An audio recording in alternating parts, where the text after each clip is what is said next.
Hey, what's going on, guys? I'm Joe Bach from Bach's Garage, and today I want to show you how to do a vacuum pump delete on a 7.3 Powerstroke.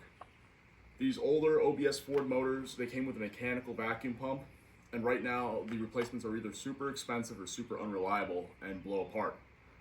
I had one, the truck was idling in the driveway and it blew apart. So, I take this out on the trails, and if I don't have a serpentine belt system, I'm going to be stuck out there, or you're going to be stuck on the side of the road. So I don't want that. And I also went to hydroboost brakes, so I don't need the vacuum pump for that either. The only thing I'm currently using vacuum for is to move around the vents on my AC system, or the heater, the HVAC. So to do that, I've got a little electric vacuum pump off a newer Super Duty. This is a cheapie. I went and I got it off Amazon for like 40 bucks. And yeah, that's simple. The hard part is going to be to rework the serpentine belt system once the vacuum pump is gone. However, what I was able to do was some research, and I think I found a belt that I can go put on there, and it'll run everything the way it is with the stock idler pulley. There's been some systems where you go and replace that with a idler from a Super Duty that has 2 pulleys on it, and that looked pretty cool, like an easy swap. But then I wasn't sure if the stock belt fit, and it looked like you might also have to modify your alternator bracket, and I don't want to have to do any of that. So instead, I think I found a belt that should fit this the way it is, and I'm going to go test that for you guys. And if it does fit, you can pretty much do the swap for under 100 bucks, or right at 100 bucks. So let's get to it. All right, guys. So here's what I'm working with. I've got my reservoir for my Saginaw power steering system, and the reason I want to go and work on this right now is because I believe this line right there is weeping.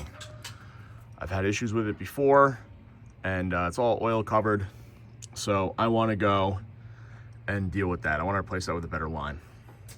To do that, though, I need to be able to take off that back fitting, and I can't get that off with the vacuum pump in the way. So what I'm going to do is delete that vacuum pump like I'd mentioned, and then the belt will run from here, the AC compressor, to there, the Saginaw pump. And with that, I'll be able to go get a little more room up here, have one less failure point, and it'll be good all around.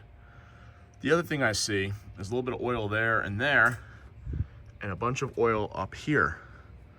I think this little vent I drilled in the top of the power steering system is letting it kind of breathe and squirt oil up. So I've got these little filters that I'm going to drill and tap into there to hopefully mitigate that from happening, or at least maybe it won't happen as often. So yeah, it should be pretty good.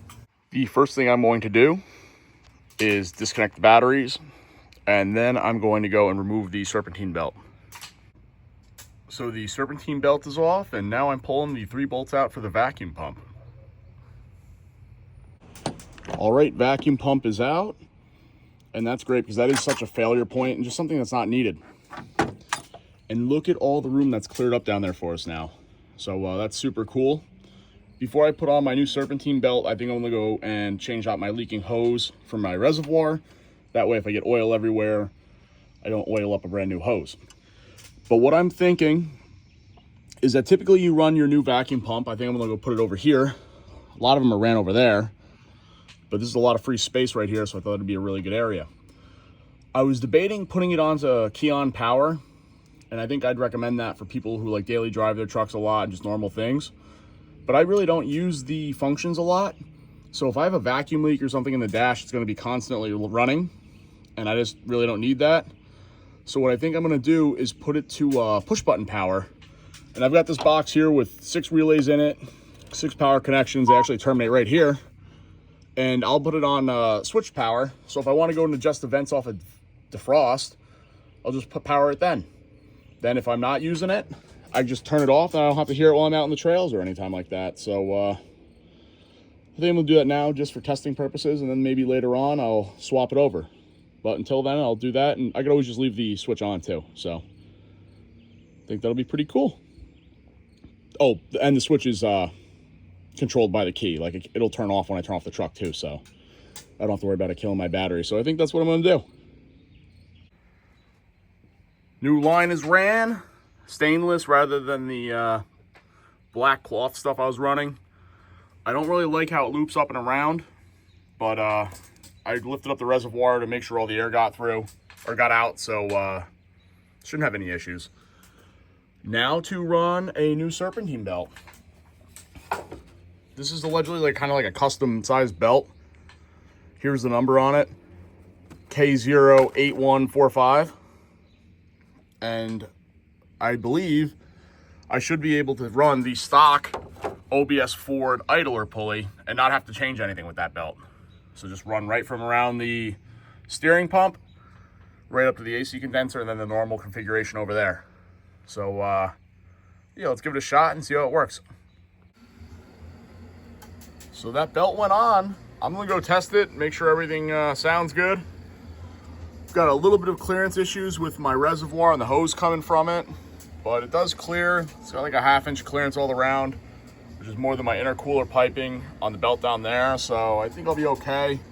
I might end up reworking that, but I don't think it's actually able to come over this way enough to touch. So I don't know, it just may stay the way it is for now. We'll see. But first I want to test everything before I go through changing everything up and it doesn't work. That's running without a vacuum pump. You can see down here, I don't know, I gotta see what that means on the tensioner, but we might be kind of close to a limit. I'm not quite sure. I'll research that when I go inside. But yeah, it runs nice. Got a little bit of oil everywhere, so I'm starting to smoke in here just from burning it off, I think. But yeah, I don't really care. That'll clean up and I think we'll be good. So I just want to research this. I'll let you know what I find and go from there.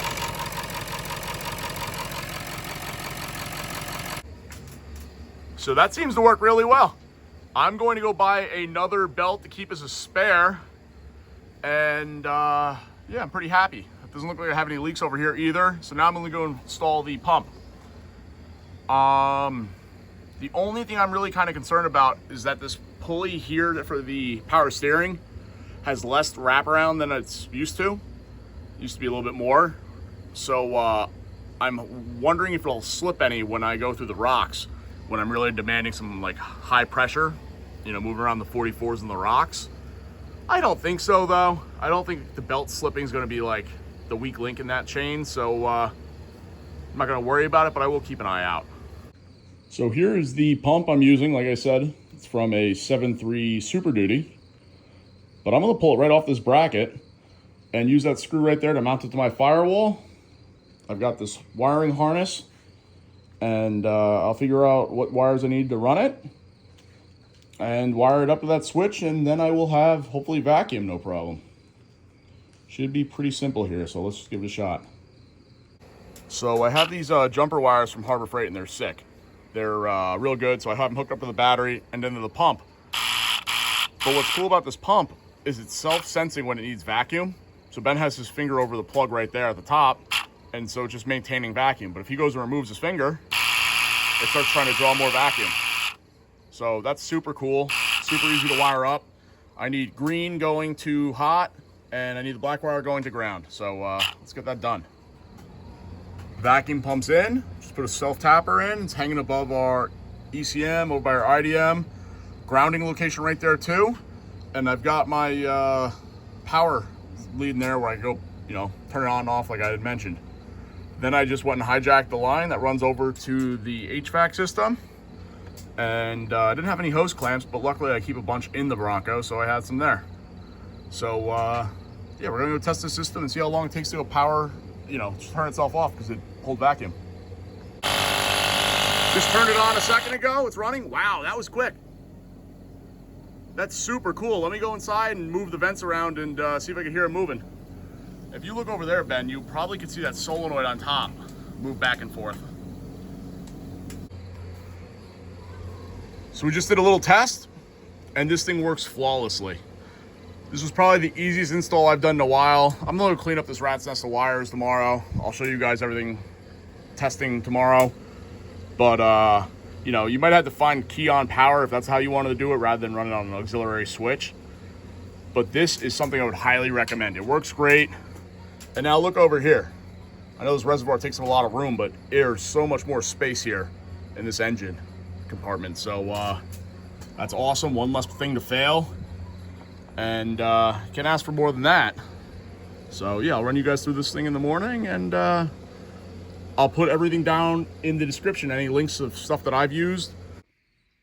All right, so today was a busy day in the Bronco. I cleaned up the interior a lot, but one thing I did not do was get a cool vacuum test video in the light. I've driven around the truck a bunch. I've tested it like that. It works great, but I'll just show you guys what I have going on. I have it currently set up to a momentary switch that is turned on. So when I turn on the truck, you can hear the pump. The pump's running. I'll let you guys hear how long it goes for.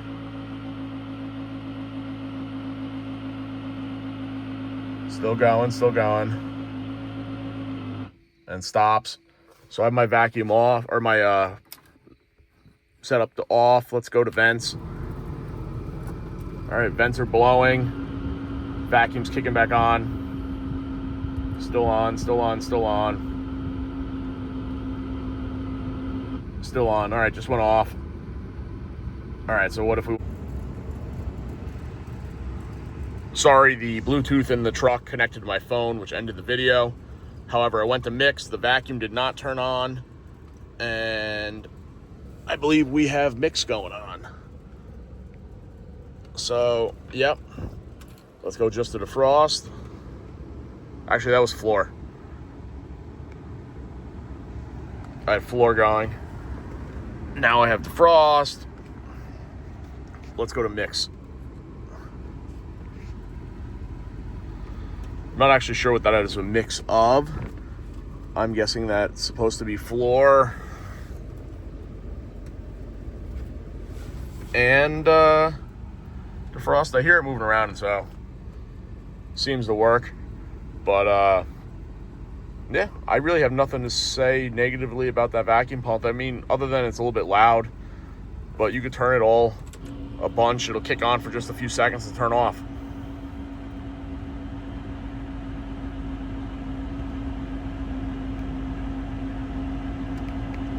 I also have it set up right on the firewall, so if that is an annoying noise to you, maybe you just set it up closer to the front end.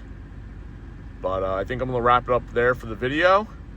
Thank you guys for watching. If you have any questions, let me know down in the comments. I will have the link down there for the belt that I used, as well as the vacuum pump that I used. And I think it all comes in to be under $100 if you buy them both right off of Amazon at the moment. So yeah, great option for a little bit more dependability and a little bit more simplicity. Have a good one, guys. Thanks.